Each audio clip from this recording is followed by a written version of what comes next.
बच्चों, Gyandeep plus channel में आप लोगों का बहुत बहुत स्वागत है। बच्चों, एक छोटा सा अंश आज पढ़ेंगे हम। वह भी मनु श्रद्धा का ही है, जयशंकर प्रसाद द्वारा रचित है। बच्चों, ज्ञानदीप को पढ़िए और आगे बढ़िए। ये हम आप लोगों को महत्वपूर्ण कविताएं या महत्वपूर्ण चीज़ें ही पढ़ाते हैं जो बोर्ड परीक्षा में अक्सर पूछी जाती हैं। एक तुम यह विस्तृत भूखंड, प्रकृति वैभव से भरा अमंद, कर्म का भोग भोग का कर्म, यही जड़ का चेतन आनंद। अकेले तुम कैसे असहाय, यजन कर सकते तुच्छ विचार। तपस्वी आकर्षण से हीन, कर रहे नहीं आत्म विस्तार।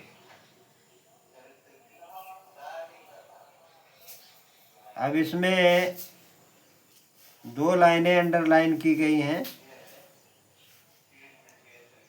देखिए, एक लाइन है कर्म का भोग भोग का कर्म, यही जड़ का चेतन आनंद। दूसरी लाइन है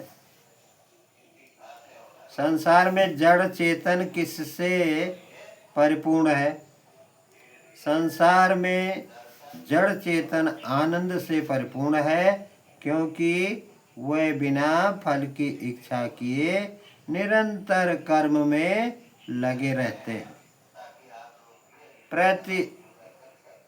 प्रकृति के विद्यमान सभी पेड़ पौधे जिन्हें जड़ माना जाता है, निस्वार्थ भाव से फलते फूलते हुए आनंद का अनुभव करते हैं। अगला प्रश्न है, प्रस्तुत पद्यांश का संदर्भ लिखिए। प्रस्तुत पद्यांश का संदर्भ वही है जो अभी हमने बताया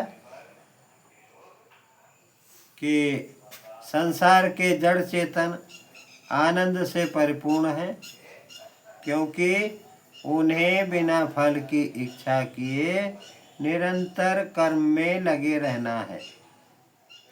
प्रकृति में विद्यमान सभी पेड़ पौधे जिन्हें जड़ माना जाता है, निस्वार्थ भाव से फलते फूलते हुए आनंद को प्राप्त होते हैं।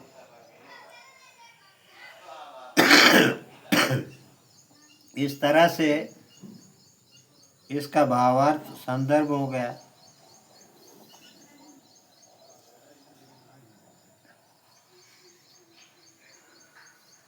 वो तो भावार्थ हो गया, और संदर्भ जो है वह है प्रस्तुत पद्यांश। हमारी पाठ्य पुस्तक हिंदी से उद्धृत किया गया है, जिसका शीर्षक मनु श्रद्धा है, और यह जयशंकर प्रसाद द्वारा रचित है। आगे देखिए अगला प्रश्न, मनु द्वारा निम्न तुच्छ विचारों को ग्रहण करने का क्या परिणाम हुआ। मनु द्वारा निम्न विचारों को ग्रहण करने के परिणाम स्वरूप वह स्वयं को विवश और निराश्रित मानने लगा है। इसके साथ ही ऐसे विचारों से उनका आत्म विस्तार भी बाधित हुआ है। रेखांकित अंश की व्याख्या कीजिए। अब रेखांकित अंश, हमें अपने कर्म के अनुसार ही फल की प्राप्ति होती है। हम इस जन्म में फिर किए गए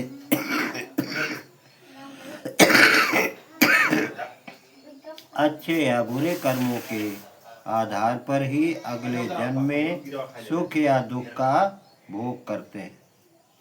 हमें निष्काम कर्मयोग अर्थात फल पाने की चिंता को छोड़कर कर्म करते रहना चाहिए। कि इस सिद्धांत के अनुसरण करते हुए जीवन को जीना चाहिए। हमारी प्रकृति में भी इसी सिद्धांत का पालन किया गया है। पेड़ पौधे जिन्हें जड़ माना जाता है, निस्वार्थ भाव से फलते फूलते हैं। अब देखिए, इसमें दो शब्द है, भोग और जड़। इसके अनेक अर्थ वाले शब्द लिखने हैं। भोग मीन्स खाना, उपभोग मीन्स उपभोग करना और सुख का अनुभव करना, कर्मों का फल। जड़ जो है वह है निर्जीव, मूर्ख, वृक्ष का मूल और अचेतन। इस तरह से हम इस कविता को लगभग कविता की समाप्ति की तरफ आ रहे हैं। इसमें केवल आपको इम्पोर्टेंट लगभग 2 कविताएं हैं, इन्हीं दोनों को हम लोग पढ़ेंगे और उसके बाद अगले चैप्टर में चलेंगे। बच्चों, जहाँ से भी इस चैनल को देख रहे हैं, लाइक, सब्सक्राइब और शेयर कीजिए और बार बार इसे पढ़िए। जब आप इसे शेयर करेंगे तो आपके मित्रों को भी लाभ होगा। सब्सक्राइब करेंगे तो प्रतिदिन का नोटिफिकेशन आप लोगों को बराबर मिलता रहेगा। इसलिए आप लोग सब्सक्राइब कीजिए और शेयर कीजिए। धन्यवाद।